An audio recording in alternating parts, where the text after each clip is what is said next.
दोस्तों, आज हम बात करेंगे मुगल साम्राज्य के उदय के बारे में।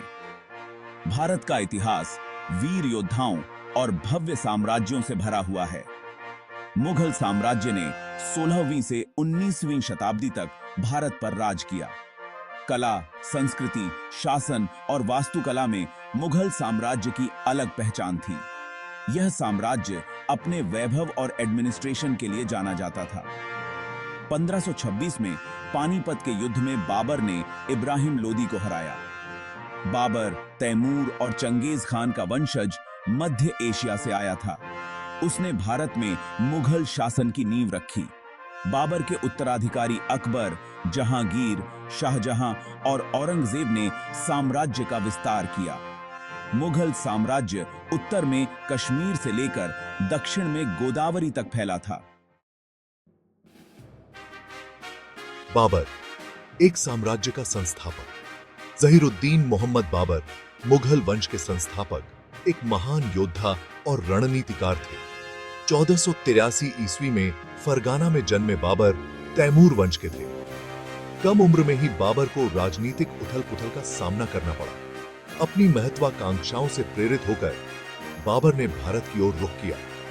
1536 में पानीपत के पहले युद्ध में बाबर ने निर्णायक जीत हासिल की। इस जीत ने भारत में मुगल साम्राज्य की नींव रखी। अकबर, मुगल साम्राज्य का विस्तार और समेकन। जलालुद्दीन मोहम्मद अकबर, जिन्हें अकबर महान के नाम से जाना जाता है, मुगल साम्राज्य के तीसरे और सबसे प्रसिद्ध सम्राटों में से एक थे। 542 ईस्वी में जन्मे अकबर बाबर के पोते और हुमायूं के बेटे थे। अकबर ने बहुत कम उम्र में ही शासन की बागडोर संभाल ली थी और जल्द ही खुद को एक कुशल शासक और दूरदर्शी नेता के रूप में स्थापित कर लिया। उनका शासनकाल मुगल साम्राज्य के विस्तार, मजबूती और सांस्कृतिक उत्कर्ष का प्रतीक था। अकबर एक कुशल सैन्य रणनीतिकार था और उसने अपने साम्राज्य का विस्तार करके भारतीय उपमहाद्वीप के एक बड़े हिस्से को अपने कब्जे में ले लिया। उसने मालवा, गुजरात, बंगाल, काबुल, कंधार और कश्मीर सहित कई राज्यों को जीतकर मुगल शासन में मिला लिया। हालांकि अकबर की महानता सिर्फ उसकी सैन्य विजयों तक ही सीमित नहीं थी। उन्हें उनकी उदार नीतियों, प्रशासनिक सुधारों और धार्मिक सहिष्णुता के लिए भी याद किया जाता है। अकबर ने एक केंद्रीकृत प्रशासनिक व्यवस्था स्थापित की और योग्य व्यक्तियों को उनकी योग्यता के आधार पर नियुक्त किया, चाहे उनकी धार्मिक पृष्ठभूमि कुछ भी हो। दोस्तों, मुगल साम्राज्य सिर्फ युद्ध और राजनीति में ही माहिर नहीं था, बल्कि कला, साहित्य, वास्तुकला और संगीत के क्षेत्र में भी अपना एक अलग मुकाम रखता था। मुगल सम्राट, खासकर अकबर, जहांगीर और शाहजहां, कला और संस्कृति के बहुत बड़े संरक्षक थे। उनके शासनकाल में भारतीय और फारसी संस्कृतियों का एक खूबसूरत मेल देखने को मिला। मुगल दरबार कलाकारों, कवियों, संगीतकारों और विद्वानों के लिए एक केंद्र बन गया था। दूर दूर से लोग शाही संरक्षण की तलाश में यहां आते थे। मुगल चित्रकला अपने यूनिक स्टाइल और जटिल विवरणों के साथ इस दौरान बहुत ज्यादा फली फूली। मुगल कलाकारों ने छोटी छोटी चित्रकारी, दीवारों पर की जाने वाली चित्रकारी और चित्रों में अपनी कला का बेहतरीन नमूना पेश किया। उनकी कला में शाही परिवार, दरबारी जीवन और प्राकृतिक दृश्यों को दर्शाया जाता था। मुगल कला और वास्तुकला, एक अमिट छाप। मुगल वास्तुकला, जो भारतीय और इस्लामी शैलियों का एक अनोखा मिश्रण थी, अपनी भव्यता, जटिल नक्काशी और समृद्ध डिजाइनों के लिए जानी जाती है। मुगल सम्राटों ने मकबरे, मस्जिद, महल और किले बनवाए, जो आज भी उनकी शानदार वास्तुकला का नमूना है। मुगल वास्तुकला का सबसे बड़ा उदाहरण है ताजमहल, जो आगरा में सफेद संगमरमर से बना एक मकबरा है। इसे मुगल सम्राट शाहजहां ने अपनी प्यारी पत्नी मुमताज महल की याद में बनवाया था।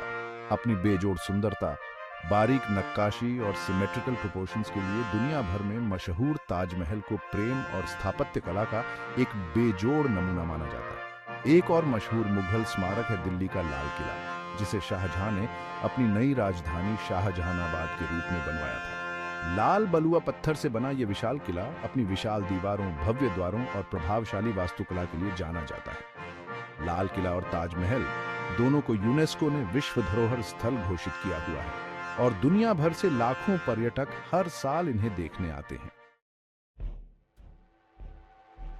दोस्तों, 18वीं शताब्दी आते आते मुगल साम्राज्य का पतन शुरू हो गया।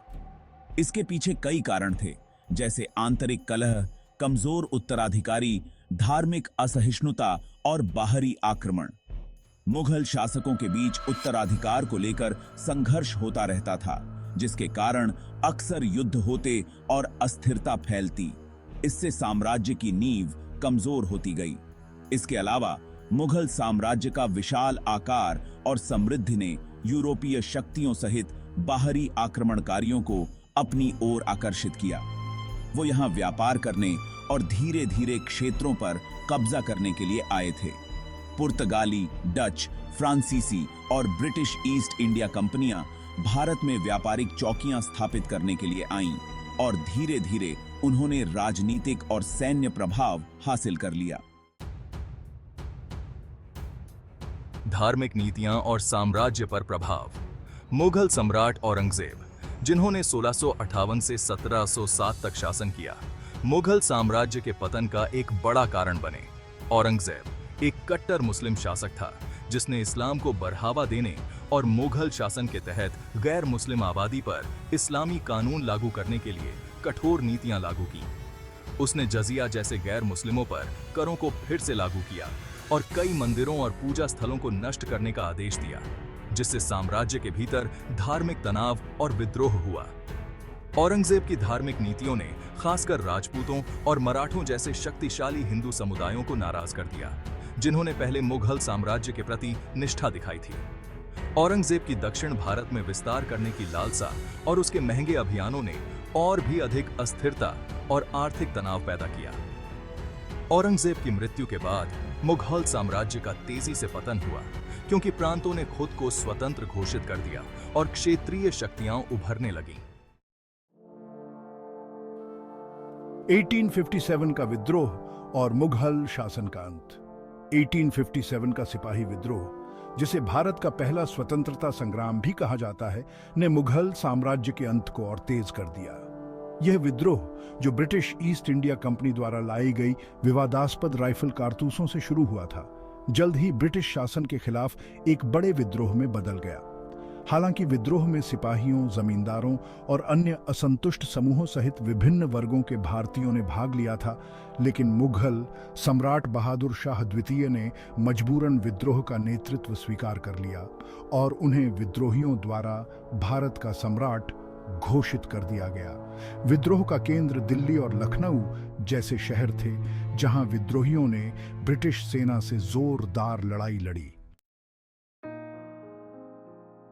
दोस्तों, मुगल साम्राज्य अपनी सभी जटिलताओं और विरोधाभासों के साथ भारतीय उपमहाद्वीप के इतिहास और संस्कृति पर एक अमिट छाप छोड़ गया। 3 शताब्दियों से ज्यादा समय तक चले इस साम्राज्य ने कला, वास्तुकला, साहित्य, शासन और सामाजिक रीति रिवाजों पर अपनी एक अलग छाप छोड़ी। मुगल साम्राज्य की विरासत बहुआयामी और जटिल है, जिसकी प्रशंसा और आलोचना दोनों होती है। एक तरफ मुगलों को उनके सांस्कृतिक योगदान, प्रशासनिक कुशलता और धार्मिक सहिष्णुता के लिए याद किया जाता है, जैसा कि अकबर जैसे शासकों के शासनकाल के दौरान देखने को मिला था। दूसरी तरफ मुगल शासन अपनी धार्मिक असहिष्णुता, विलासिता और अत्याचार के लिए भी आलोचना का शिकार हुआ, खासकर औरंगजेब के शासनकाल के दौरान। मुगल साम्राज्य के उदय और पतन के बारे में इतिहासकारों और विद्वानों के बीच लगातार बहस और चर्चा होती रहती है। दोस्तों, अंत में मुगल साम्राज्य भारतीय इतिहास में एक महत्वपूर्ण मोड़ साबित हुआ। अपनी स्थापना से लेकर अपने पतन तक साम्राज्य ने कला, वास्तुकला, साहित्य और शासन के क्षेत्र में अपनी एक अलग पहचान बनाई। मुगल शासन आखिरकार आंतरिक कलह और बाहरी आक्रमणों के कारण समाप्त तो हो गया, लेकिन उनकी विरासत भारत की संस्कृति में रच बस गई है। मुगल स्मारक, लघु चित्र, साहित्यिक कृतियां और प्रशासनिक नवाचार आज भी हमें भारत के समृद्ध और जटिल इतिहास की याद दिलाते हैं। ये दित्ती थी।